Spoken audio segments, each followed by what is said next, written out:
The Veil did not send warnings. They did not broadcast ultimatums. They did not offer terms. In 300 years of expansion across 14 star systems, the Veil had never once opened a channel to say, "We are coming." They simply arrived. And what they found, they took. What resisted, they burned. What burned, they forgot about before the smoke had even cleared. It was not cruelty. Not exactly. The Veil were not cruel the way a child pulling wings off a fly is cruel. They were indifferent. The galaxy was a house, and they were moving through it room by room, and the things that lived in those rooms were furniture to be rearranged, or firewood to be stacked, depending on usefulness. They had never lost a war. Not one. Not a skirmish. Not a rearguard action. Not even a single engagement where the outcome had been in serious doubt for more than a few hours. The Veil Armada moved like a geological event. You did not fight a glacier. You got out of its way, or you became part of the landscape it left behind. The Chorus, the loose alliance of 16 alien species that shared the mid-rim of the Orion Spur, had learned this over decades of watching their neighbors disappear. The Dranathi had tried diplomacy. The Dranathi were now a labor caste. The Solvari had built the most advanced defensive network in the known galaxy, a web of orbital fortresses and missile platforms that stretched across 4 systems. The Veil had taken 11 days to dismantle it. The Solvari were now a labor caste too, working alongside the Dranathi, building more Veil ships in the shadow of their own destroyed stations. The Chorus watched, and the Chorus calculated, and the Chorus concluded, with the cold logic of people who have run the numbers and do not like what the numbers say, that there was no military option. The Veil were bigger. The Veil were faster. The Veil had been doing this for 3 centuries, and they were very, very good at it. There was, however, one option the Chorus had not yet tried. They had not tried the humans. Ambassador Thessaly Oren arrived at the Chorus Council chambers on Vithara Station, looking like she had slept on a transport for 11 hours, which she had. She was a small woman with sharp eyes, and the particular kind of tired that comes not from lack of sleep, but from having the same argument too many times. She set her datapad on the table, pulled up her files, and looked around the room at the 17 representatives watching her, with expressions ranging from polite skepticism to naked desperation. "You want to know if humanity will fight," she said. "We want to know," said High Speaker Merrick of the Chorus, a tall, gray-skinned Vetharan whose 4 eyes blinked in slow sequence. "If humanity can fight, against the Veil specifically. We have reviewed your species' military history. It is significant in volume. We've had a few wars, 437 documented armed conflicts in 6,000 years of recorded history," said the Vetharan. "Before you achieved interstellar travel.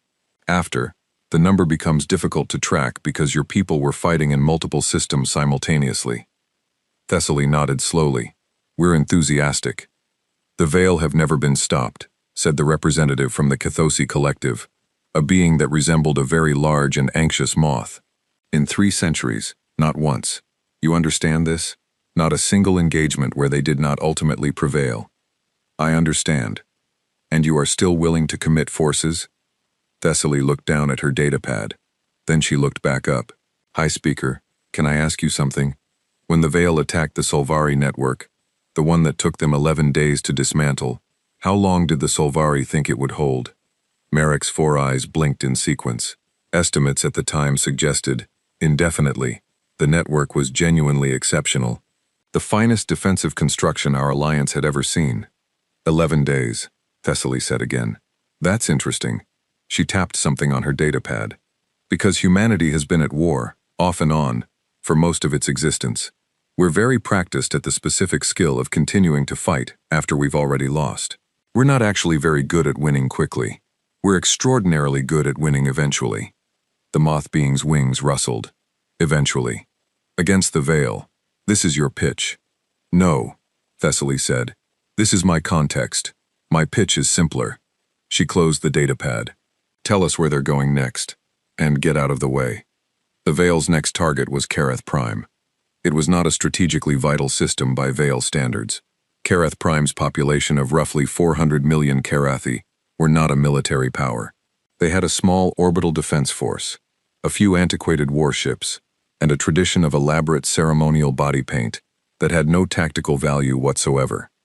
The Veil wanted Kareth Prime because it sat at the intersection of 3 supply lanes, and controlling it would make the next 7 systems significantly easier to absorb. The Karathi knew this. They had been watching the Veil advance for 2 years with the particular horror of people who can see exactly what is coming, and have been told, clearly and without ambiguity, that nothing can stop it. They had evacuated what civilians they could. They had put their defense force on full alert. They had, in a gesture that mixed ceremony with practicality, painted their warships in traditional Karathi battle colors, which were a deep arterial red. Then, 6 days before the Veil fleet was projected to arrive, something else arrived first. It came out of FTL alone. 1 ship. The Karathi defense commander, a female Karathi named Sath who had been in uniform for 30 years and had never fired a weapon in actual combat, stared at the ship on her display screen for a long time before she spoke. "Is that a human vessel?" Her sensor officer confirmed that it was. "1 ship," she said. "Yes, Commander." They sent 1 ship. "Commander, I am reading significant energy signatures. The vessel is large." Large was doing a lot of work. The UES Harbinger was 900 meters long. It was not the biggest ship humanity had ever built. It was not the newest. It had been commissioned 43 years ago, had fought in 3 separate interstellar conflicts, had been retired twice, and unretired twice, and currently had a hole in its port rear hull section that maintenance had been meaning to get to for 8 months. Its paint was worn in long, pale streaks along the bow where micrometeorite abrasion had taken it down to bare metal. Its hull plating had been replaced in sections so many times that it resembled, from certain angles, a patchwork quilt assembled by someone who had access to only 1 color of thread. It was, in the assessment of everyone who looked at it for the first time, a very old ship that had been through a great deal. Commander Sath stared at it. "Hail them," she said. The channel opened. On screen appeared a woman in a dark gray uniform with close-cut silver hair and a face that looked like it had been carved by someone who had heard about human expressions, but was working mostly from descriptions. Behind her, visible through the bridge viewports, stars moved slowly as the ship adjusted its heading. "Commander Sath," the woman said, "I'm Captain Alara Voss, UES Harbinger. We've been assigned to assist with the defense of Kareth Prime." "Captain," Sath said carefully, "you are 1 ship." "That's correct." Sath looked at her tactical officer. Her tactical officer looked back at her with the expression of someone who has been asked to confirm something they do not particularly want to confirm. "The projected Veil fleet," Sath said, "consists of 43 vessels, including 8 capital ships." "I know," said Captain Voss. "You are 1 ship," Sath said again, because it seemed important to say it again.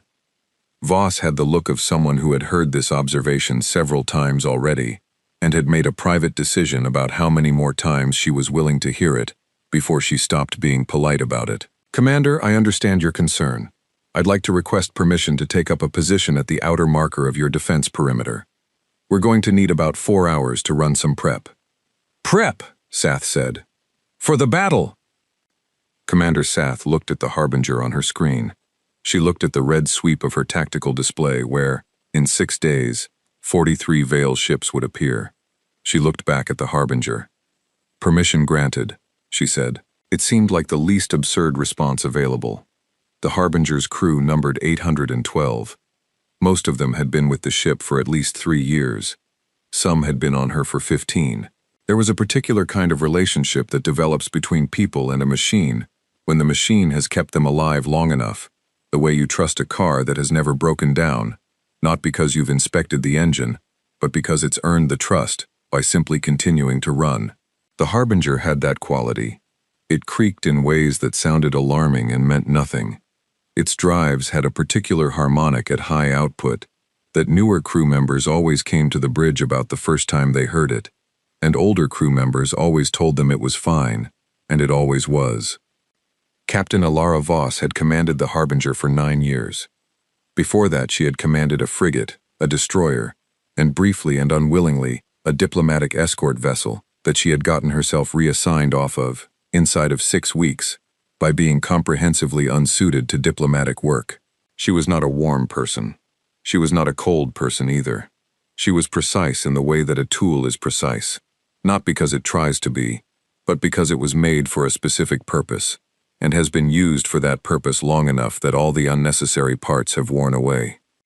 She was standing at the tactical table on the bridge 4 hours before the Veil were projected to arrive, looking at a display showing 43 ship signatures moving through the approach corridor at standard Veil invasion speed, which was unhurried, because the Veil had never needed to hurry. "They haven't changed formation," said Lieutenant Commander Yusuf Park, her executive officer. He was younger than her by 15 years, and had a habit of stating obvious things in a tone that made them sound like questions he was asking himself. "They wouldn't," Voss said. "Why would they? One ship waiting for them. They've never faced a situation where they needed to change formation for one ship." She moved a marker on the display, "which is useful." Park looked at the marker. "You want to put us here? That's inside the debris field." "Yes.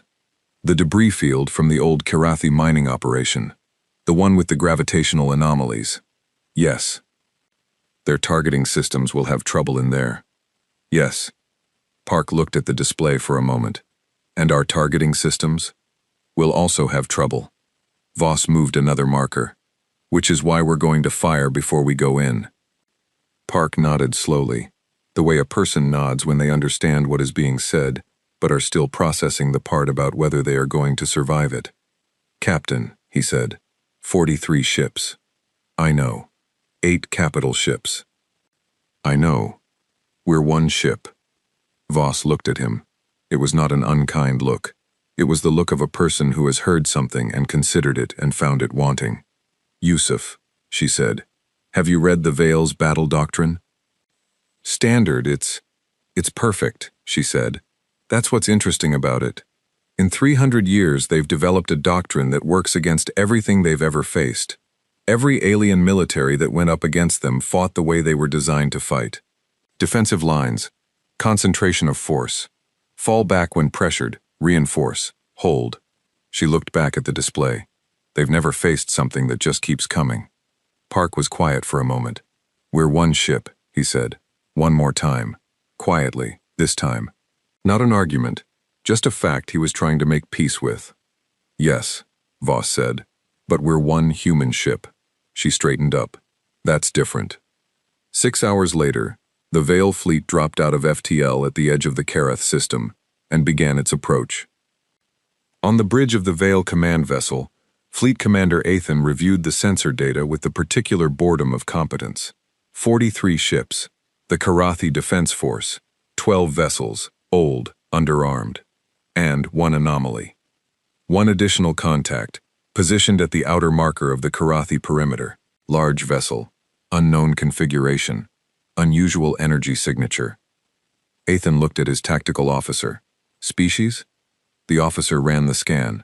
"Human, Fleet Commander." Athan looked at the contact for a moment. He had heard of humans. Every species in the mid-rim had heard of humans in the past year.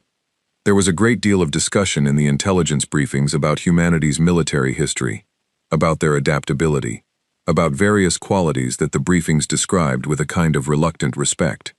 One ship. Athan had 43. "Maintain approach," he said. "Standard formation." Why would he change anything? He had never needed to. He had never, in 20 years of commanding Veil fleets, lost a single ship in combat. Not one. The Veil Armada did not lose ships. It was not how things went. The Harbinger on his display was a single white point in the black, sitting very still, waiting. Athan watched it the way you watch a strange animal you've never seen before. Curious, not concerned. The curiosity of a man who has won every hand he has ever been dealt, and finds the novelty of a new card mildly interesting. "Distance to engagement range?" he asked. 4 hours, Fleet Commander." "Good," he said. He turned away from the display.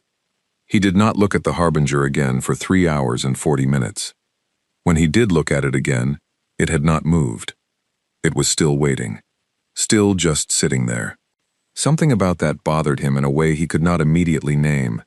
In the Karathi Command Center, Commander Sath had been watching the Harbinger as much as she had been watching the Vale fleet. The human ship had not moved since it took up its position. It had not hailed them. It had not asked for anything.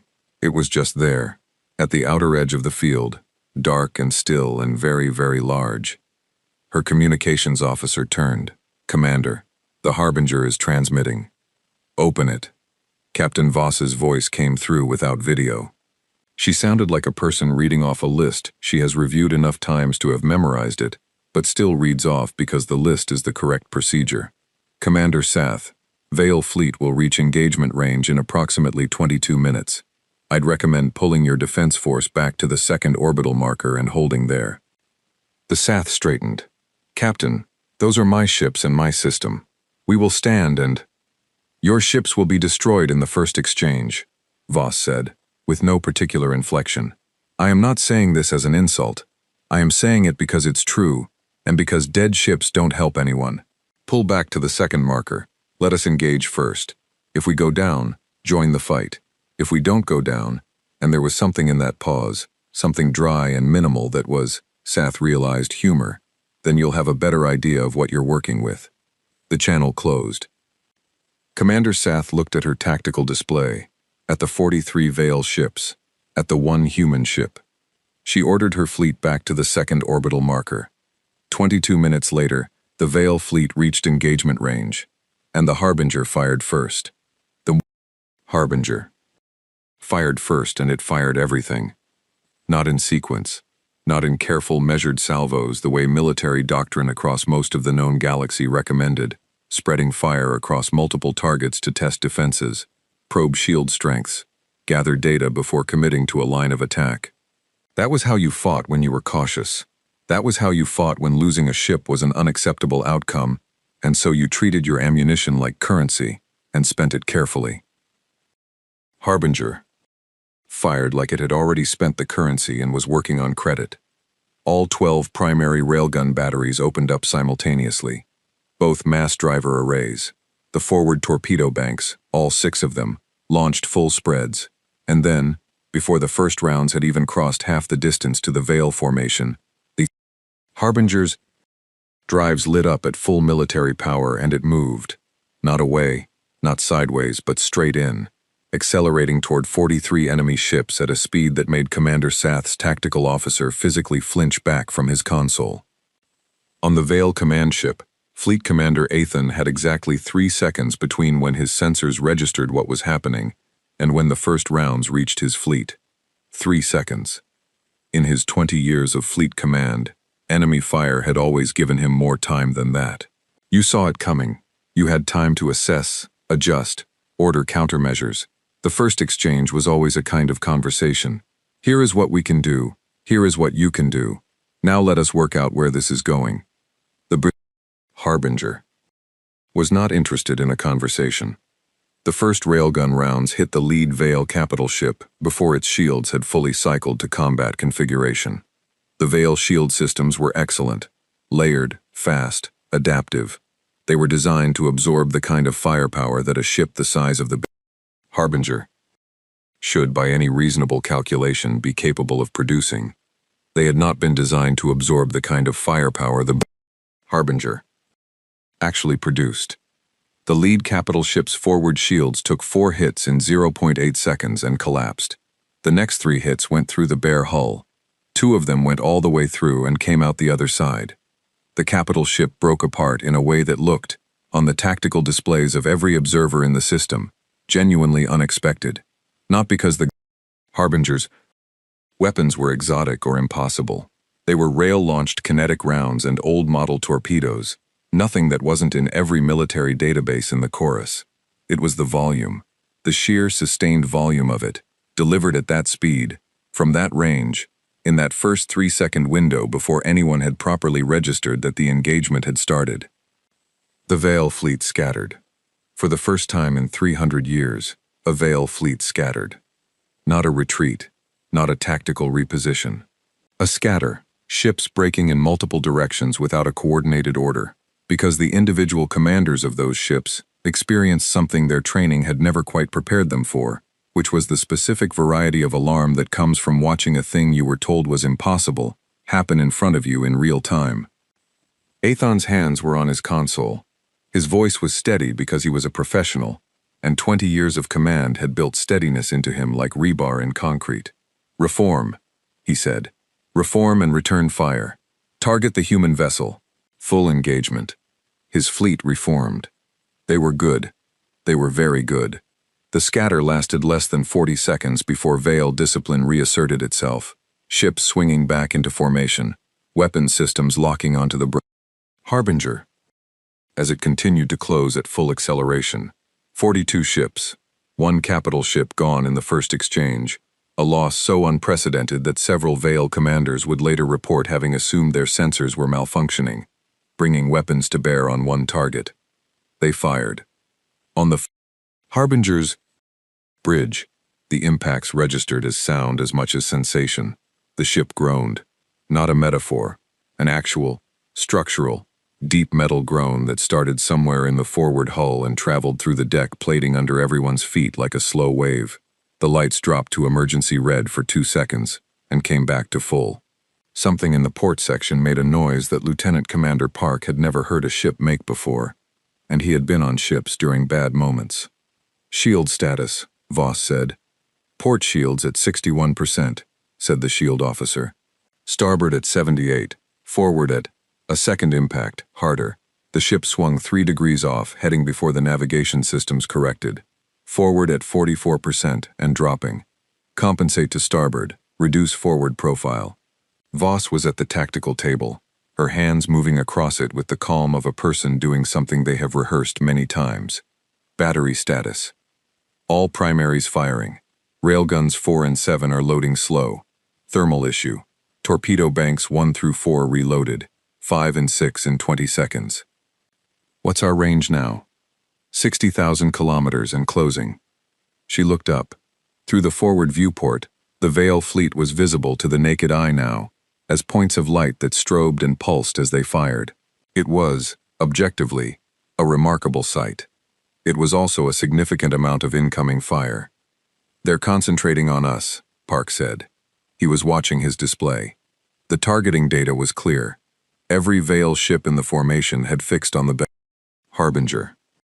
Not a single weapon was directed at the Karathi Defense Force, which had, per Voss's instruction, pulled back to the second orbital marker and was watching the engagement with the kind of attention you give to something you cannot fully believe is happening. "Good," Voss said. Park looked at her. "Good. They're not shooting at anything else." She moved a marker on the tactical display. "All weapons on a single target. That's not doctrine.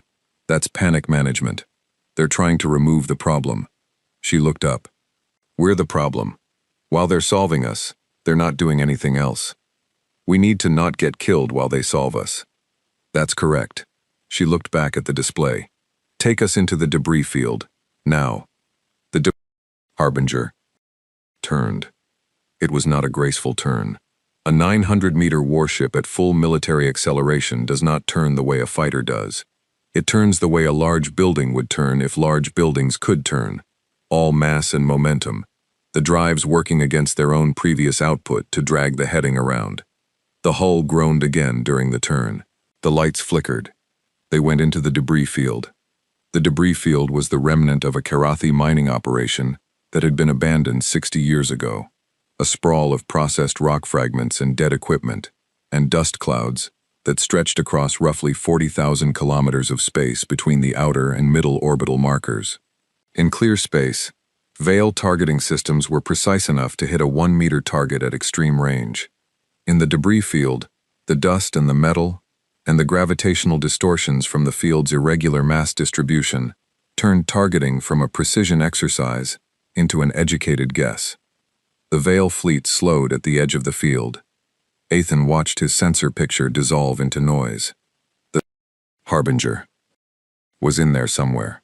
He could see its drive signature flickering through the interference, could track its rough position, could not get a targeting solution precise enough to commit to a full salvo. "They're hiding," said his tactical officer. "They're maneuvering," Athan said, because there was a difference, and it mattered. Hiding was passive. Maneuvering was purposeful. The Harbinger was doing something in there, not just running. He was right. The Harbinger had stopped firing from the moment it entered the debris field. Not because it couldn't, because Voss had given a specific order. All weapons hold. No fire. Minimum drive output. Passive only. The crew waited. 812 people in various compartments and stations throughout the ship, all of them in the dark. Emergency lighting only, to reduce the thermal signature. All of them listening to the sounds the ship made. The tick and pop of hull plating cooling after the salvo. The low hum of the passive sensor array. The occasional distant impact of a debris fragment against the hull that made the newer crew members tighten their grip on whatever they were holding. Park stood beside Voss at the tactical table. "They've stopped at the field edge," he said quietly, looking at the passive returns. 42 ships, holding position. They're waiting for us to come out, or to move enough to get a fix. Same thing. Voss was looking at the display, not at the Veil fleet, but at the debris field itself. The map of it, the density readings, the gravitational contours. How long before they decide to come in after us? Park thought about it. If I were commanding them, I'd come in after about 10 minutes. You don't let a damaged enemy ship regroup in cover. You wouldn't. I wouldn't. The Veil haven't done it before. Voss tapped the display. Their doctrine assumes they'll have sensor dominance. Everything they do flows from that. Clear targets, clear solutions, clear outcomes. In here, they're blind. So they wait. They wait. Which means, she said, we don't have to fight 42 ships. We fight whatever they send in to look for us. Park stared at the display, then at the captain. You want to pick them off in the dark. We know this field. We mapped it on the way in. They don't. She looked up. We're going to be very quiet and very patient. And when they send scouts, we're going to make the scouts disappear. And every ship that disappears in here is a data point telling their commander that his doctrine doesn't work in this situation. And if he decides to just saturate the field with fire, full spread, everything they have, just blanket it. Voss was quiet for a moment. Then we find out how fast we can move, she said. It was not a fully satisfying answer. Park had learned, over 4 years of serving under Voss, that when she gave an answer like that, technically true, leaving a significant amount unaddressed, it was because the gap in the answer was filled by something she had calculated and chosen not to say, because saying it would take time they didn't have, or morale they couldn't afford to spend.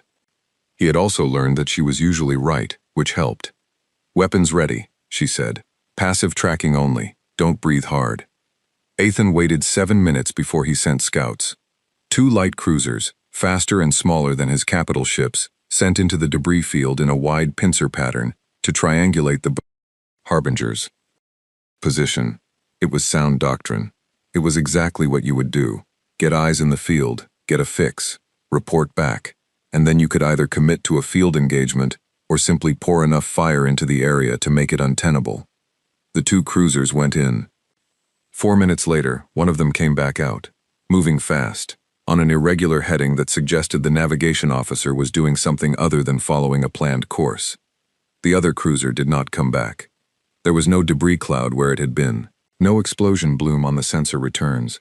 It was simply gone, reduced from a contact on the display to an absence, the way a word vanishes when you look too long at it, and it stops looking like a word.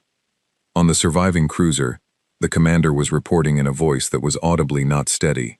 The Harbinger had been completely invisible until it was 200 meters away. At 200 meters, the Harbinger had fired 1 shot. 1 torpedo, close range, direct hit. Shields insufficient at that range. Cruiser gone before the debris settled. The Harbinger had then vanished back into the field before the surviving cruiser could get a targeting solution. Ethan listened to the report. He had 41 ships. He had started with 43. In all his 20 years of fleet command, he had started battles with fleets and ended them with fleets. Sometimes the enemy surrendered early. Sometimes they fought hard before surrender. Once, in the Solvari campaign, a defense platform had managed to damage a destroyer badly enough to require dry dock time. That had been significant enough to be in his official record. He had lost 2 ships in the last. He checked the time. 40 minutes. That was not right. That was not how things went. He looked at his tactical officer. Options, he said. The officer presented 4. Saturate the debris field with full fleet fire. Enter the field in force. Maintain blockade at field edge and wait, or withdraw and call for reinforcement. 4 options. Withdraw was on the list. In 300 years of Vale military history, no fleet commander had ever had to seriously consider the withdraw option. It was there in the doctrine the way fire exits are in a building, required by regulation, never actually used, present only as acknowledgement that certain theoretical situations might theoretically arise. Ethan stared at his display for a long time. Harbinger. Did not move. It was in there somewhere, waiting. He thought about what the intelligence briefings had said about humans, the volume of their military history, the specific skill of continuing to fight after losing, the word the human ambassador had used. Eventually, he chose option 1, full fleet saturation of the debris field, because he had 41 ships, and they had 1, and whatever their other qualities, physics still applied. Enough fire into a finite space, and you hit everything in it. He gave the order. On the Harbinger. Every passive sensor lit up at once. The fire coming in was extraordinary. It was like watching a storm arrive. Not discrete weapons fire from discrete ships, but a continuous torrent, overlapping and layered, turning the debris field from a maze into a furnace. Rock fragments vaporized. Chunks of ancient mining equipment superheated and exploded. The dust clouds became plasma. Voss watched the sensor display and saw the fire pattern, and in 3 seconds understood it, and in 4 seconds was already moving. Full drives, she said. Heading 270, elevation plus 40. Now. The Harbinger. Moved. Not fast enough. Nothing is fast enough to dodge 41 ships firing simultaneously into a space you are occupying. 3 hits in the first 8 seconds. The ship bucked and rang like a bell. 2 more hits. Something in the rear section let go with a sound like a controlled demolition. Emergency seals throughout the port-aft quadrant. 3 compartments vented. The crew in those compartments had time to evacuate, because evacuation drills on the Harbinger happened every 48 hours, and the crew had them memorized, the way you memorize breathing. But the dudes. Harbinger was moving, and moving changed the geometry, and changed geometry meant the fire pattern that had been optimal when the ship was at one position was now slightly wrong for its new position, and slightly wrong meant the targeting computers needed to adjust, and while they adjusted there was a gap. Voss drove for the gap. The Harbinger broke out of the debris field on the far side, the opposite side from the Vale fleet, trailing atmosphere from 3 hull breaches, and leaving a streak of ionized gas behind it like a scar on the dark. It was still moving. Its weapons were still active. On the Vale tactical display, it reappeared as a contact at maximum range, on the far side of the debris field, damaged, trailing gas, drives at high output, moving away. For exactly 47 seconds, it looked like the Harbinger was running. Then it turned around. It turned around, and it was still firing, and it came back. Fleet Commander Ethan looked at his display. He looked at the single contact, damaged, trailing gas, turning back toward 41 warships. For the first time in 20 years of fleet command, he felt something cold move through him. Not fear. He told himself it was not fear. It was the cold of simple recognition, the recognition of something that does not follow the patterns you have learned, the thing that the patterns did not prepare you for. One human ship. Coming back. Still coming back. All weapons, he said. His voice was steady. Barely. Maximum fire. Kill that ship. Harbinger. Should have died. That is the only honest way to say it. By every calculation available to every tactical system in the Vale fleet, by every model of weapons yield and shield capacity and hull integrity that Vale military science had refined over 300 years of active warfare, the Harbinger should have come apart somewhere in the first 10 seconds of maximum fleet fire. It did not come apart. It absorbed. It took hit after hit, each one loud enough that people on the lower decks felt them in their teeth, and it kept its heading, and it kept its drives burning, and it kept coming. Hull plating buckled in long seams along the starboard side, and the emergency system sealed behind it. Deck 7 lost pressure, and then Deck 8, and the crew in those sections moved up and kept working. A railgun battery on the dorsal mount took a direct hit that melted the barrel housing, and the crew chief rerouted targeting to the secondary mount in 40 seconds. Because they had practiced the reroute so many times, the movements were in their hands without thought. Captain Voss stood at the tactical table and did not grip it for balance, though the deck was moving under her in ways that made balance a negotiation. She watched her display. She watched the veil formation. She watched the fire coming in, and she watched the gaps in that fire, the way a person crossing a fast river watches the stones. Not the water, not the danger, just the next place to step. Battery 2, shift targeting to the cruiser formation, on the left flank, she said.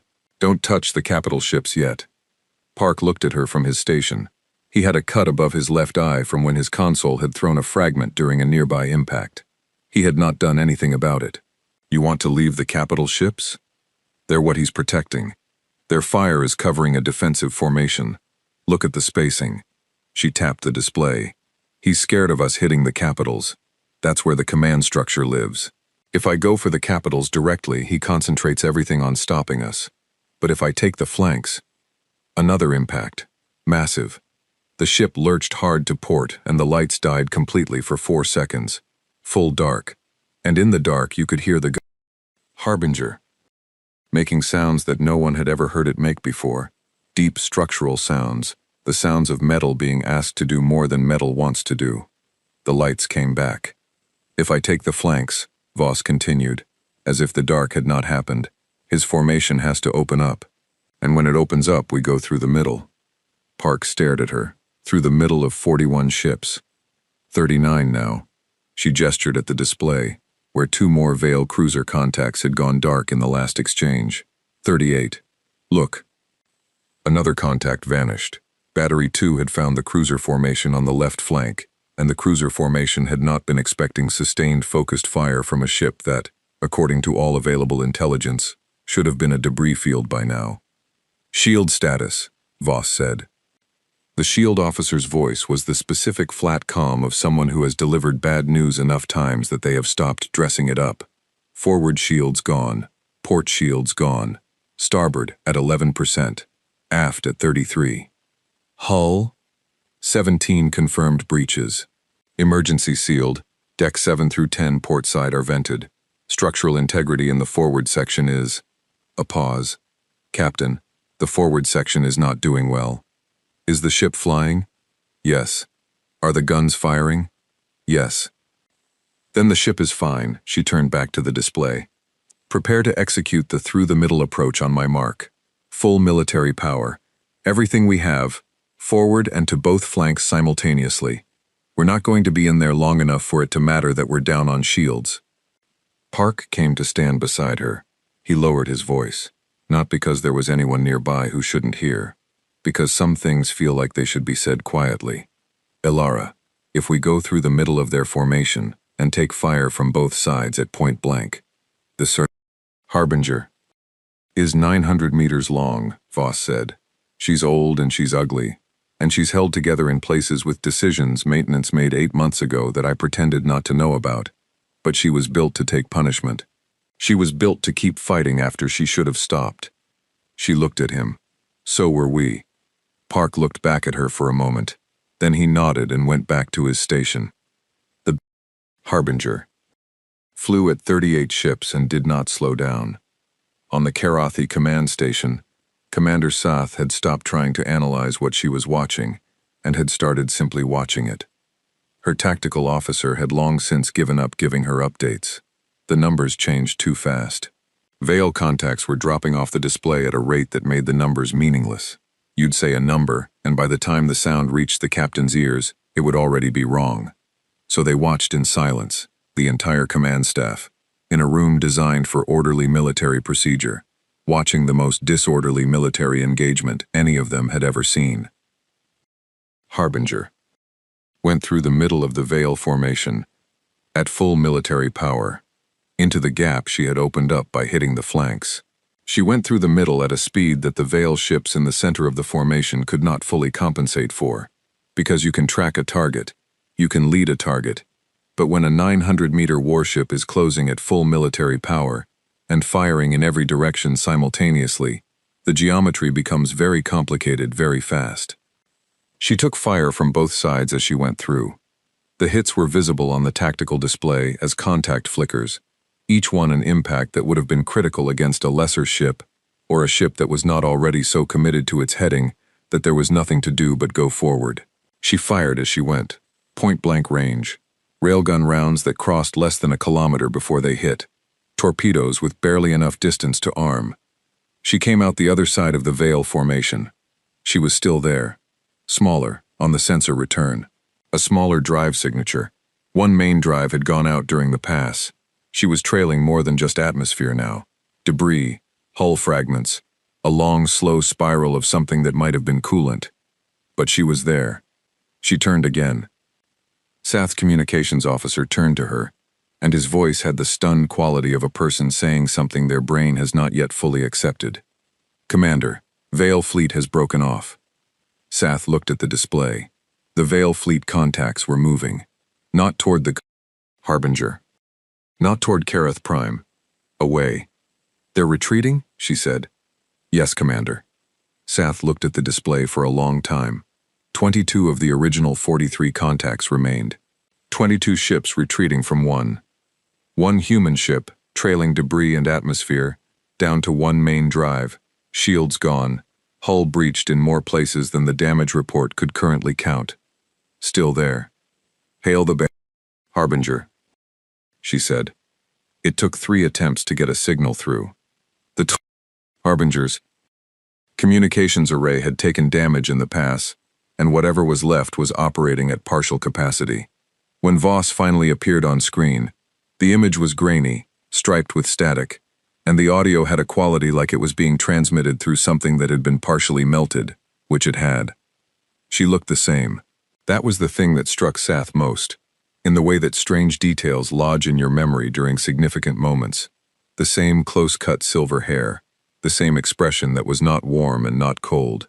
She looked like someone who had been through something difficult and had not yet decided what to do with the information. Behind her, the Harbinger's bridge was visibly different from the first time they had spoken. Emergency lighting only. A section of the overhead had come down in the far corner, and someone had put a tarp over it, which was a response so practical and so insufficient that Sath felt something that was not quite amusement and not quite grief. Crew members moved in the background doing things with purpose and speed. "Captain Voss," Sath said, "the Veil fleet is retreating." "I see that. You need medical assistance? Engineering support? We can. We're managing." A pause. Something happened off-screen that Voss glanced at, then looked back. "What's your casualty status on the defense force?" Sath blinked. We didn't engage. Per your instructions, we held at the second marker." "Good." Something that might have been relief crossed Voss's face for a fraction of a second before it was gone. "We have injured. I'll send a list if you have medical facilities available." "Of course, Captain. What you just did. I have been in military service for 30 years. I have never—" Sath stopped. Found words inadequate. Tried again. "How many crew did you lose?" Voss was quiet for a moment. The static filled the silence. 14, she said. "Confirmed. We're still accounting for some sections." 14. In an engagement where she had faced 43 ships. Sath did the math, and the math was not real. It was not a number that fit inside what she had just watched. "I'm sorry," Sath said, and meant it in the way you mean something when the words are too small for what you feel, and you say them anyway, because silence is worse. "So am I," Voss said, simply, without performance. Another pause. Then Voss said something that Sath would remember for the rest of her life. Not because it was dramatic, because it wasn't. "Commander, I'd recommend alerting your neighboring systems. The Veil are going to report back, and what they report is going to be New information for them. They'll need time to process it. That buys you some days, maybe more. She looked off screen again. I'll need to get the ship to a dock. She's not pretty right now. She was never pretty, Sath said, and then was surprised to hear herself say it. Something moved across Voss's face that might, in other circumstances, have been called a smile. No, she agreed, but she's still flying. The channel closed. Fleet Commander Athen's report reached Vale High Command 9 hours after the retreat. It was not the kind of report Vale fleet commanders sent. There was a format for after-action reports, a structure developed over 3 centuries of consistent victory, and the structure assumed certain things. Engagement initiated, engagement prosecuted, outcome favorable. It did not have a section for what Athen had to report. He wrote it anyway. He reported the engagement of 1 human vessel against a fleet of 43. He reported the loss of 21 ships, destroyed or too damaged for continued service. He reported the human vessel surviving. He reported the retreat. He used the word retreat. He wrote it in the formal report with the official designation and his seal, and he knew what it meant, what it would mean when it arrived, what the people reading it would feel when they saw that word in that place where it had never appeared before. He wrote it anyway, because it was true, and because the alternative was lying in his official record, and he was not willing to do that. He added a tactical assessment. He had been thinking about it for 9 hours, and the assessment had not changed, had in fact solidified into something he was now certain of, the way you become certain of things, when you have had time and distance, and the particular clarity of having been very wrong.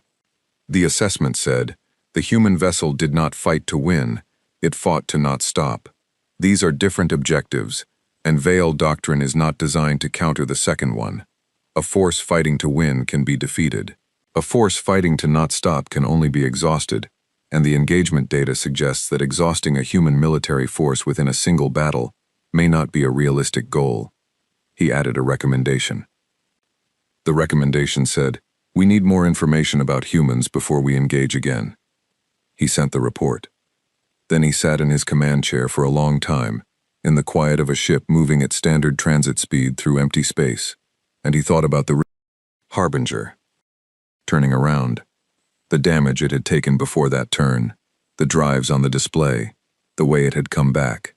He thought about the human concept he had read about in the intelligence briefings, the one that had seemed, at the time, like a cultural curiosity rather than a military consideration. They don't stop. He had read it. He had filed it. He had not. He understood now, believed it. Not really, because he had not had a referent for it. He had read the words, and his mind had put them next to every other enemy he had faced, and noted them and moved on, because every enemy he had ever faced had eventually stopped. He had a referent now. He sat with it. In the mid-rim, in the chorus council chambers on Vathara Station, Ambassador Thessaly Oren received the battle report from Kareth Prime and read it twice. Then she forwarded it to the council with a note that said simply, as discussed. High Speaker Merrick called her within the hour. His 4 eyes were doing something she had not seen them do before, blinking out of sequence, which in Vitharans indicated a state of significant cognitive processing, something between excitement and the specific unsettledness of having a fundamental assumption revised. 1 ship, he said. Yes. 21 Vale ships destroyed or disabled, the fleet retreated. Yes. 1 human ship. High Speaker, I heard you the first time. His eyes blinked, out of sequence again. Ambassador, your government, how many ships do they have? Thessaly set down her datapad, looked at him. That, she said, is a much more interesting question. Merrick looked at her for a long moment. You said, when you came here, you said get out of the way. I did. And your species. You are prepared to. How many systems are currently under Vale Advance? 7. And you are prepared to. High Speaker, Thessaly said, and her voice had a quality he had not heard in it before. Something underneath the tired and the professional, something old and certain, and maybe not entirely comfortable to be near. We have been waiting for a fight worth having for a while now. She picked up her datapad. I'll draft the formal request for Allied support and have it to you by morning. In the meantime, I'd start telling your member species to hold their positions. She stood up to leave. Ambassador, Merrick's voice stopped her. The Harbinger. It survived. It did. How? Thessaly thought about it. About the right way to explain something that wasn't, in her experience, fully explainable to people who hadn't lived it. About the history of it, 6,000 years of humans fighting each other, fighting everything, losing and getting up and losing again and getting up again, until getting up was so deep in the reflex it wasn't a decision anymore. Because we built it to, she said, and because the people on it were human. She paused at the door. Those are the same answer. She left.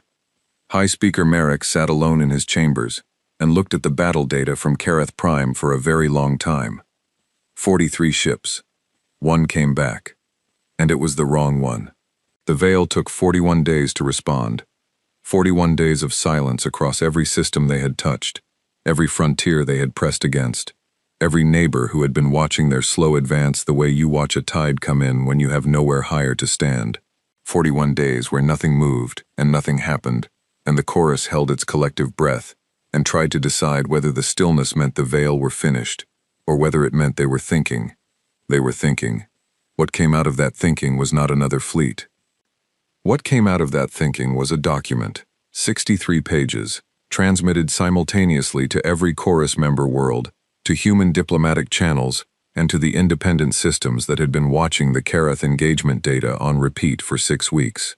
The document was a formal military assessment, the first the Veil had ever publicly released in 300 years of expansion, and it said, in the careful language of military analysis, that the Veil had encountered an adversary whose tactical behavior fell outside the parameters of their existing engagement models, and that, pending development of revised doctrine, forward operations in the mid-rim were suspended. Suspended. Not ended. Suspended.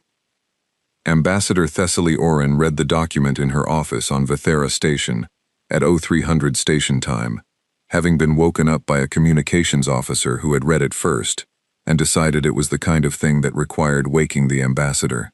She read it twice. She made a cup of something hot and read it a third time. Then she sent 2 messages. The first went to the Chorus Council. They're afraid. This is the window. Recommend immediate activation of all commitments. The second went to Earth, to the office of the Joint Military Command, and it said, They've blinked. How fast can you move?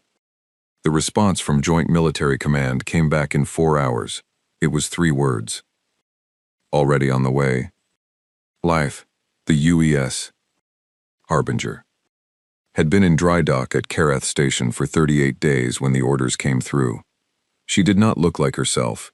Dry dock does that to ships, strips away the context of space and motion and turns them into construction problems, which is what they are, but not what they feel like when they're flying. Her hull was open in a dozen places, where repair crews worked around the clock in pressure suits, cutting away damaged plating and fitting new sections. The patchwork quality she had always had was more pronounced now, old gray and new bright silver, and the burnt-edge black of sections that hadn't been replaced yet. Captain Voss was standing on an observation platform looking at her when Lieutenant Commander Park came to find her. He was walking the way people walk when they have news they're not sure how to lead with, the slight hesitation in the step that precedes an announcement. They're sending a fleet, he said. Voss kept looking at the ship, at the repair crews, at the new hull sections catching the station's light. How many? 70 ships. Full carrier groups, 2 battleship divisions, screening elements. He came to stand beside her. They're already in transit. ETA to Kareth system. 16 days. 70 ships. In her entire career, Voss had never seen a human fleet of 70 ships assembled and sent to a single theater. It was the kind of force commitment that meant the people making decisions had looked at what she had done with one ship and reached a conclusion. What are our orders? She said. We're attached as flagship. Command ship for the operation. Park paused. High Admiral Renata Chen is commanding the fleet. She wants us on point. Voss turned that over. Chen, she knew, had known for 20 years. Chen was the kind of officer who made decisions the way stone falls, not by trying, just by being what she was and going where gravity took her.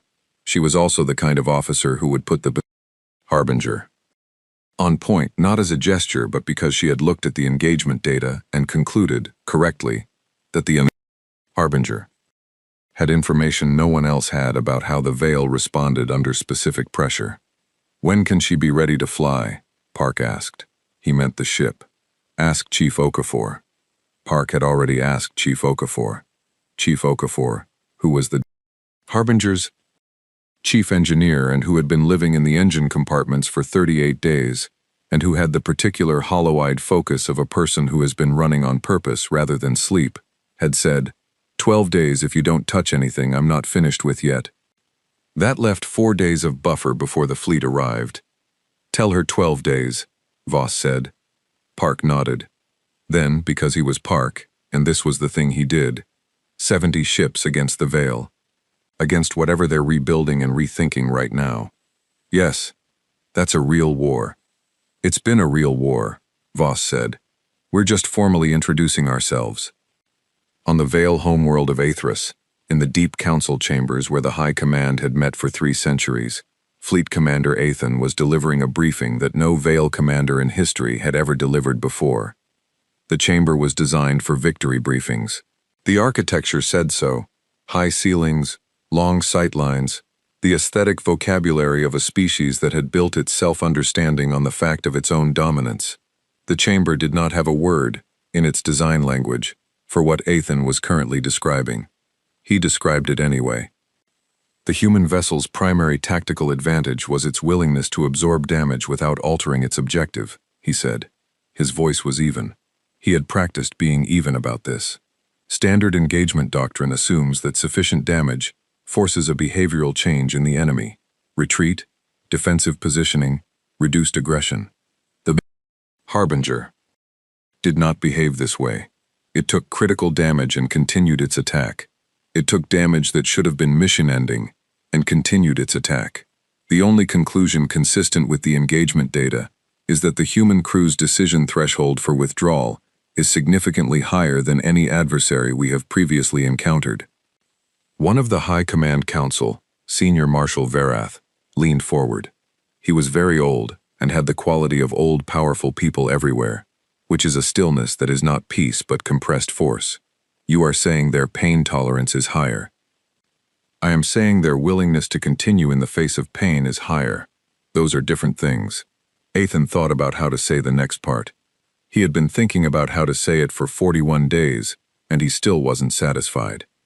Marshal, in all our campaigns, we have fought species that were brave, species that fought hard and died well.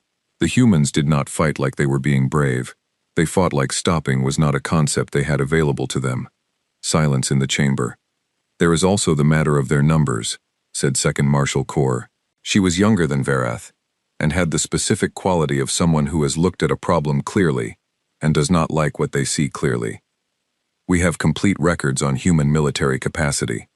They are not a small species, and they have been at war with each other for the majority of their history. Yes, which means they have been continuously developing and refining military technology and doctrine for 6,000 years. Yes, against each other, against enemies who were also human, and therefore also, as you describe, unwilling to stop. A pause. Yes. Kor looked at the council. We have been fighting species who reached a certain level of development and then stopped developing because they had peace. The humans have been in an arms race with themselves for 6 millennia. She let that sit. We may have significantly underestimated them. Verath's voice was quiet. Fleet Commander, your recommendation. Aethan had been thinking about his recommendation for 41 days also. It was not a comfortable recommendation to make. It was not the kind of recommendation that had ever been made in this chamber. But he had the data, and the data said what it said. We need to know how many ships they're sending, he said, and we need to know it before they get here. The intelligence came back in 9 days. 70 ships. Human designation. First Expeditionary Force. Including designation classes that Veil Intelligence recognized from database records. Carrier class, Battleship class, Destroyer screen, and 1 designation that did not appear in any existing intelligence file. The class was listed as Titan. 2 ships of this class, Configuration unknown. Mass readings from the long-range scout that had gathered the data were, the intelligence officer used the word unusual, which was a word chosen to avoid saying impossible. In an official report, Ethan looked at the Titan-class readings for a long time. The Harbinger had been, by human classification standards, a mid-weight battleship, old, heavily armed, but mid-weight. These readings suggested something that made a mid-weight battleship look like an escort frigate. He requested more data. More data was not available. The scout that had gathered this data had not returned. Its last transmission had been the data packet, and then silence, which meant the human fleet's screening elements had found it and done something about it. And the something they had done about it had been fast enough that the scout had not had time to send another message. Fast screening elements. Titan-class ships, 70 vessels total. Ethan assembled what he had and brought it back to the High Command. Senior Marshal Verath looked at the Titan-class readings for a very long time. "How many ships can we field in the mid-rim theater within 20 days?" he asked. The answer was 130. Every available vessel from 3 patrol fleets, the reserve formation from the Dranathi sector, 2 carrier groups reassigned from the Eastern Expansion. 130 ships against 70. For the first time in 300 years, Ethan found himself calculating whether the numerical advantage was sufficient. Not whether they would win. He had never had to think about whether they would win, but whether the numbers were sufficient, given the specific quality of what they were facing. "Assemble them," Verath said. "Marshal," Ethan said, "there is one more piece of intelligence." He brought up the final item from the scout data. The human fleet is not traveling alone.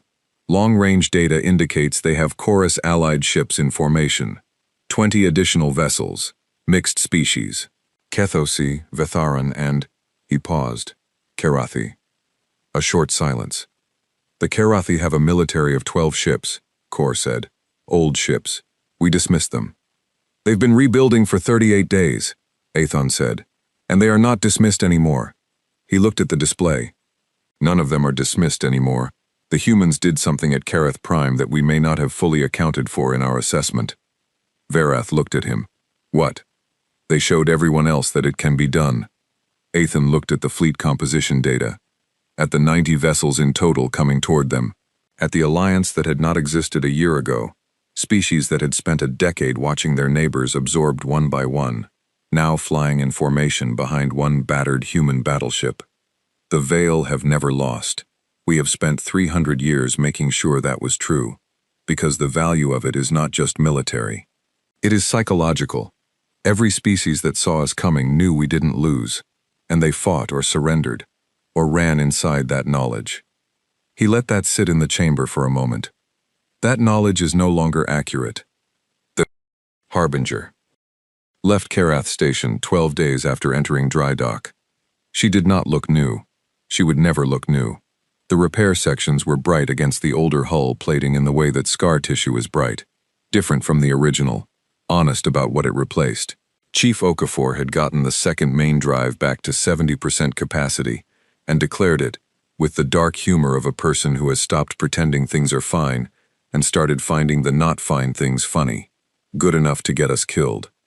All shields were functional, all weapon systems operational.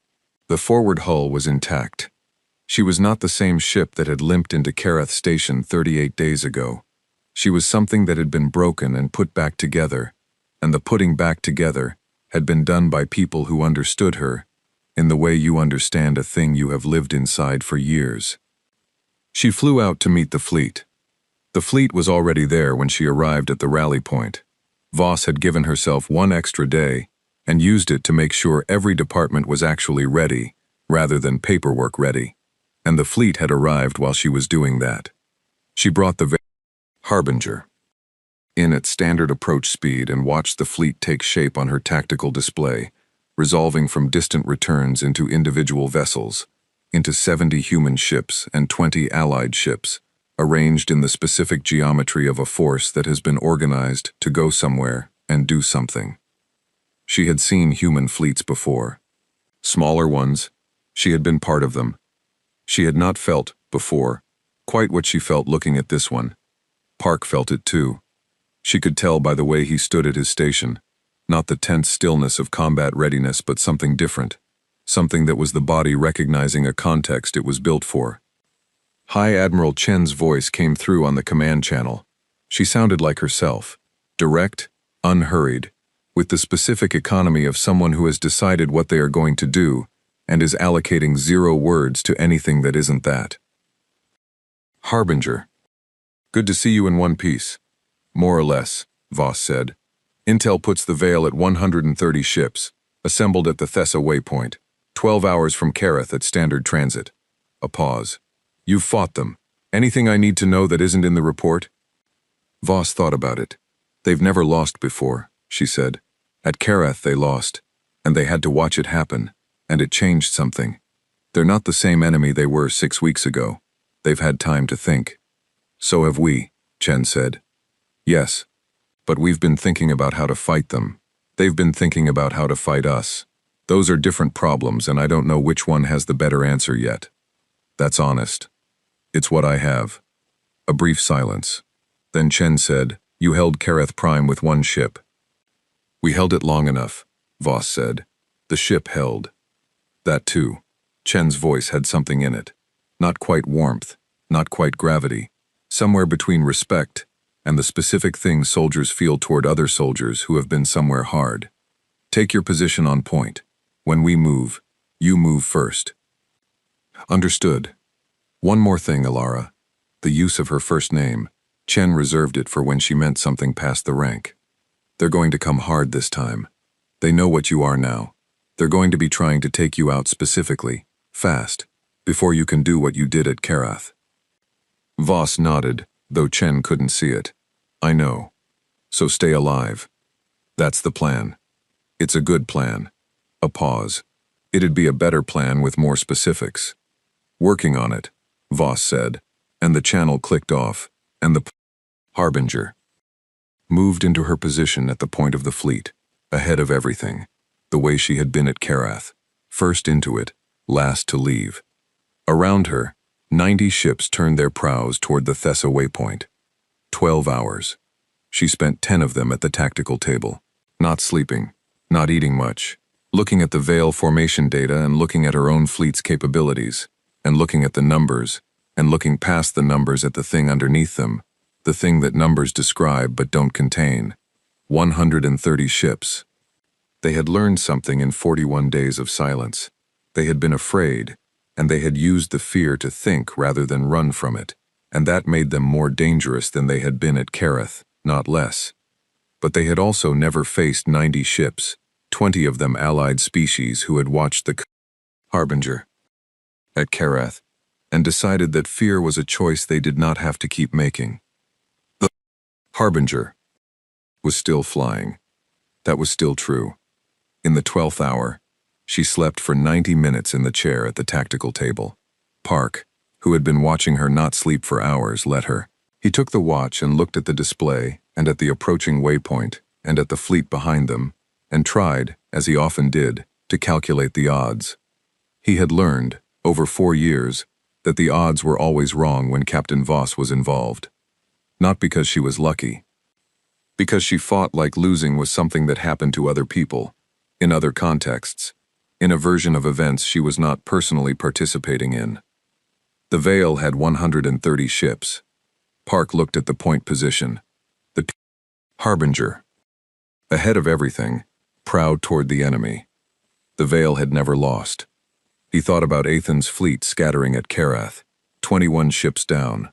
The word retreat in an official Veil record for the first time in 3 centuries. The Veil had never lost. Until they had. He kept the watch and let the captain sleep, and the fleet moved through the dark, and ahead of it all the Harbinger. Flew point, scar-bright hull catching starlight, steady as the thing it had always been, a ship built to take punishment and keep moving, crewed by the species that had been practicing not stopping for 6,000 years. The Thessa waypoint waited. 130 Veil ships waited. The real war had not started yet. It was about to. The Veil were ready. That was the first thing the Harbingers Sensors told Voss when they dropped out of FTL at the Thessa waypoint, and the tactical display resolved from transit blur into something real and specific and very large. 130 ships, arranged in a formation she had not seen before. Not the standard Veil approach column, not the spread attack pattern from Karath. Something new.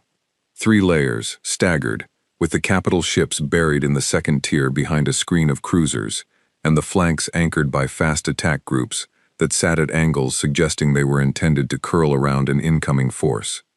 They had spent 41 days on that formation. It was good. Voss looked at it for 30 seconds and understood why it was good. The screen ate incoming fire before it reached the capitals. The flanks closed behind anything that broke through. The second tier had clear firing lanes over the screen without exposing themselves. It was a formation built by people who had studied what she'd done at Karath and built a specific answer to it. "They've done their homework," Park said. "Yes. That's a real formation. That's not their standard doctrine. No. Behind the Harbinger, the human fleet was completing its FTL transition. 70 ships plus 20 allied vessels, arriving in formation, sensors coming live, weapons charging. The Titan-class ships, UES Unconquered and UES Meridian, were visible on the internal display as contacts that were difficult to look at directly, because the energy readings were large enough that the display used a different scale for them than everything else. High Admiral Chen's voice came on the fleet channel. "All ships. Formation Kestrel. Harbinger. Sets the pace. Formation Kestrel." Voss had been in the planning sessions for it.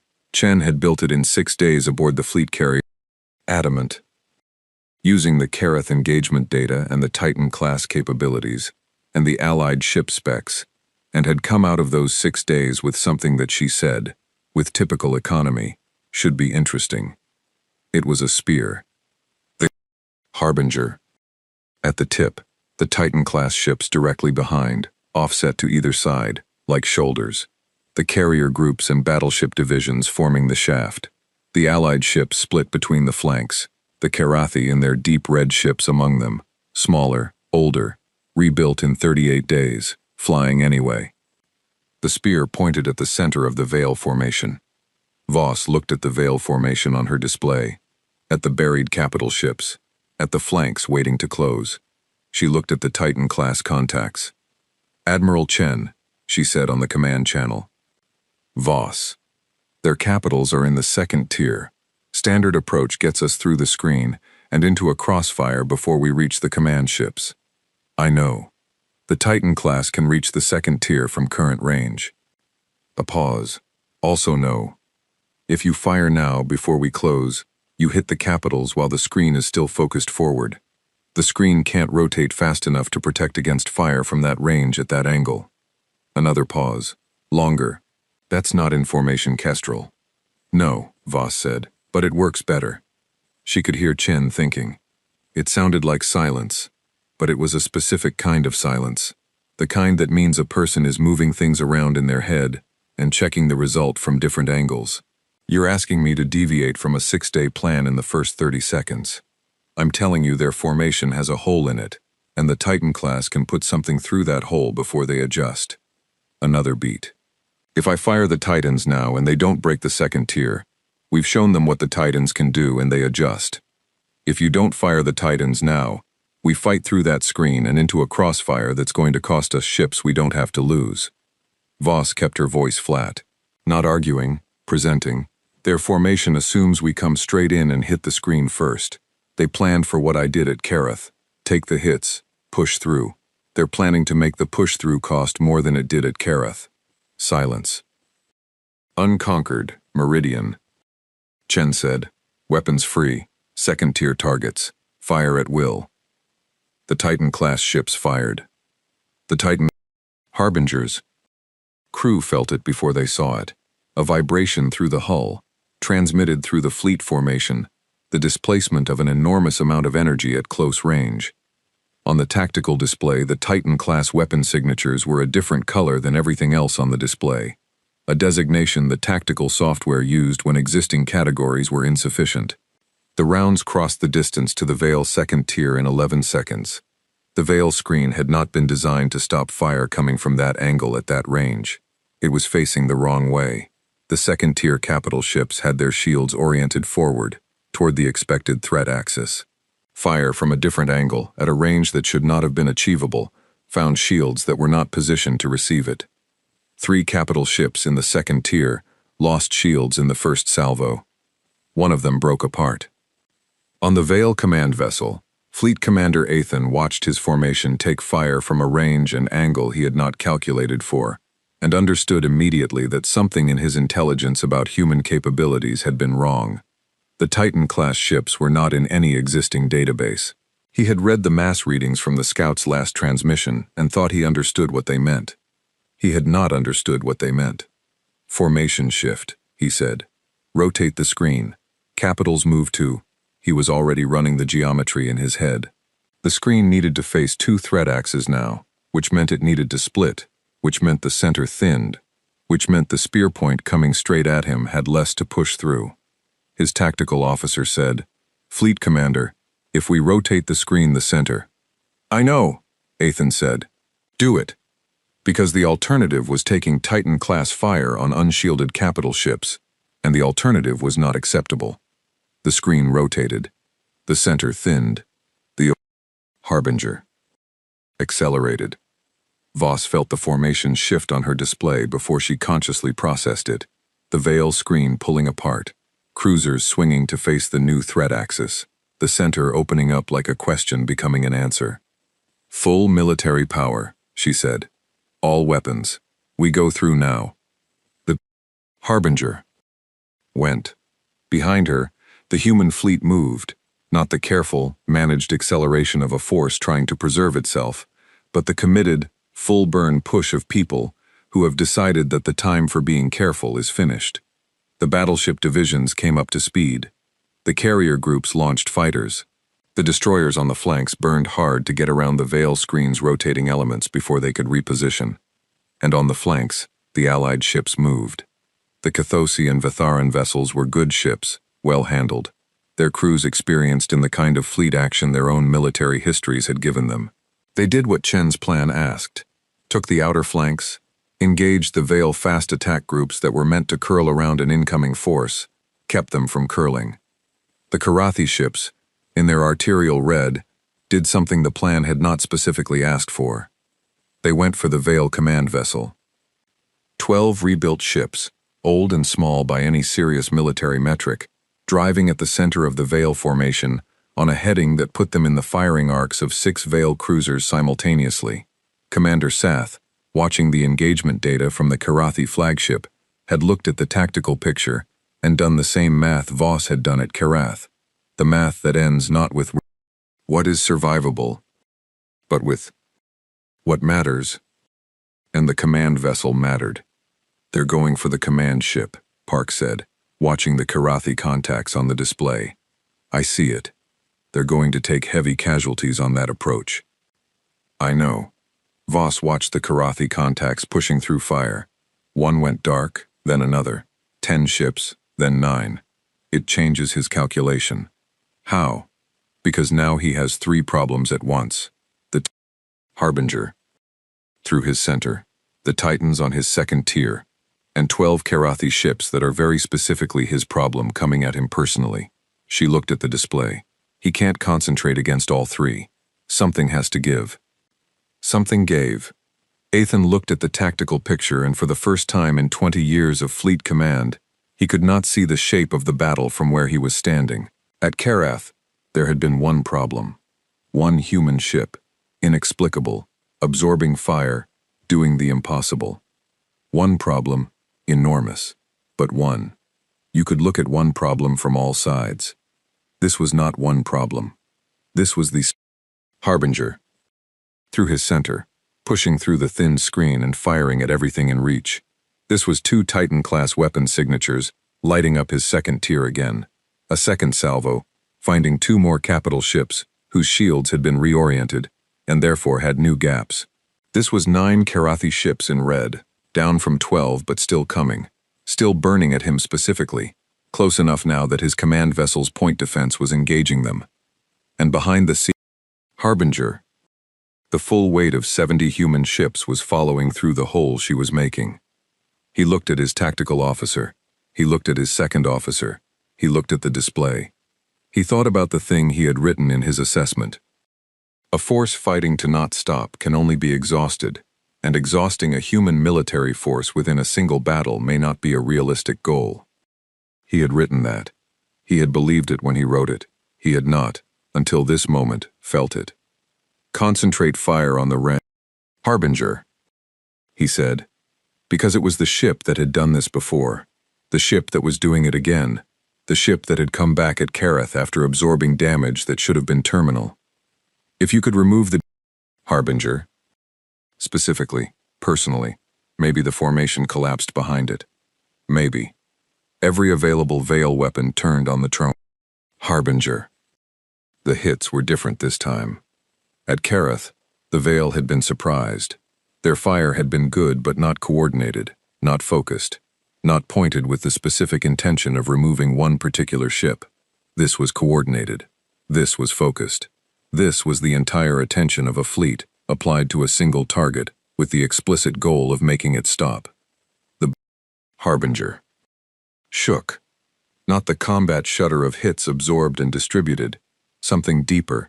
Something that moved through the whole ship at once, like a hand grabbing the hull and squeezing. Deck plating shifted in the port corridor section, and emergency systems slammed down. A weapons battery went out, then another. The shield readings dropped so fast the display couldn't update them in real time. Forward shield's gone, said the shield officer, and then the console in front of her exploded, not violently, but with enough force to knock her sideways out of her seat, and Park was at her side before she hit the deck. Drive status, Voss said. Main drive's at 60%. Second drive is fluctuating. Keep it running. Captain, the second drive has a temperature reading that... Keep it running. Another hit, then two simultaneously, close enough together that they registered as one impact, but the damage was in two places. The tactical display reported both before sections of the tactical display went dark. Voss looked at what was left. The Harbinger was still in the center of the Veil formation, through the screen, surrounded, taking fire that would have ended the engagement decisively at any earlier point in her history. She was still firing. Battery 4 was down. Battery 7 was down. The others were still going. The torpedo tubes were cycling. The railgun crews on manual, because the targeting computer was operating at 40%, were doing something that would have been impossible in any training simulation, which is to say, they were doing it in actual combat, finding targets visually and by gut, and by the particular instinct that develops in people who have been doing something long enough that the skill is below the level of thought. Park came back to the tactical table with a cut on his forehead and blood on his collar. He looked at the display. He looked at the captain. He did not say what the display showed because the captain could see the display. "How much more can she take?" he said. Voss looked at the display, at the damage reports, at the remaining weapons, at the drive readings, at the Veil fire still coming in. She thought about the question honestly. "Enough," she said. Fleet Commander Athan saw the Harbinger take fire that would have destroyed any ship he had ever fought, and stay in his formation and keep firing. He saw it, and he understood something. Not a tactical thing, a deeper thing. The thing underneath the tactical thing that the tactical thing had been built on top of, the foundational understanding that all of his doctrine and all of his experience and 300 years of Veil military history had been constructed on, the understanding that there was a point at which any enemy reached its limit, the point at which pain became too much or damage became too great, or the calculation became too clear, and the enemy stopped. Every enemy stopped. It was not an assumption he had examined. It was a thing he had known, the way you know the floor is beneath your feet. Not a belief, just a fact of the world, present and confirmed and unquestioned, because it had never needed to be questioned. The Harbinger was not stopping. It was damaged in ways that should have stopped it 3 times over, and it was still in his formation, and it was still firing, and behind it, 70 more human ships were following through the hole it had made. And his formation was— he looked at the display. His formation was failing. The second tier had lost 4 capitals to the Titan fire. The screen was split, and the Allied ships on the flanks were holding his fast attack groups away from the human flanks. The Karathi ships, 8 of them now, were close enough to his command vessel that his point defense was running hot. He had 130 ships. He had started this engagement with 130 ships. He did not know, currently, how many he would finish it with. He could not see the end of it from where he stood. He had never not been able to see the end of an engagement. He looked at the Harbinger on his display. Concentrated fire of an entire fleet. Still there, still moving, still firing. He thought about what he had written. A force fighting to not stop. He opened a channel. His voice was steady. 20 years of command, and his voice was steady. All ships, he said, withdraw. They broke. Not all at once, not cleanly. Nothing in the engagement had been clean. But the withdrawal order moved through the Vale fleet, and the Vale fleet, unlike at Karath where individual commanders had broken before the order came, executed it with discipline, falling back in sequence, the screen covering the capital ships, the fast attack groups disengaging from the Allied flanks. Professional, controlled. A retreat, but a Vale retreat, which meant it was done well even while it was being done. Athen's command vessel was the last to go. He watched the engagement data until his ship completed the FTL spin-up. He watched the Harbinger. Still in the middle of where his formation had been, surrounded by the human fleet, weapons still cycling on targets that were withdrawing beyond range. He watched the Karathi ships in their red, battered, some of them venting atmosphere, still flying. He watched it, until the FTL transition took the display away, and replaced it with the nothing of transit. He sat in his command chair. He had 41 ships left. Of the 130 he had assembled, after 41 days of preparation, after the new formation and the new doctrine, and everything they had built specifically to counter what they had seen at Karath, 41 ships. He had gone from 43 to 42 at Karath. He had gone from 130 to 41 at Thessa. He sat with that for a long time. The Harbinger was not flying under her own power. She was moving, drifting, on residual momentum, and a third drive that had survived the engagement at low output. But the main drives were down, had gone down in the last minutes of the engagement, when the second drive's temperature readings had crossed from alarming into something past alarming. Chief Okafor had shut them down herself, from the engineering compartment, with the specific authority of someone who knows their ship better than anyone, and has decided that the ship needs to stop now. She was not broken, not entirely, but she was done moving under her own power for a while. On the bridge, Voss stood at the tactical table, the parts of it that were still functional, and looked at the engagement data, at the Vale contacts in full withdrawal, at the fleet around her, at the Allied ship positions. All fleet, Chen's voice came through, clear, on the command channel. Stand down from combat posture. Begin damage assessment and recovery operations. A pause. Well done. Voss looked at the display, at the space where 130 Vale ships had been. Park came to stand beside her. His head wound had been looked at by one of the medical crew and dressed with the materials available, which were not extensive, and the dressing had the improvised quality of something done quickly by someone with other things to do. He looked at the display. They won't be back, he said. Not soon. No. Voss thought about Athen, about the man who had written that assessment, who had understood what he was facing well enough to write it down and still come back with 130 ships, because the alternative was acknowledging something his entire world was not built to accommodate. Not soon. What happens now? What happened now was the easy part, and also the hard part. The Vale would retreat to their core systems. The Chorus would have the mid-rim back. The absorbed species, the Dranathi, the Solvari, all of them, would have a situation that was not the same as it had been, and was not yet what it would become. There would be negotiations, eventually. There would be a long and complicated political process that would take years, and require people far more suited to it than Alara Voss. There would also be the 14 crew members from Karath.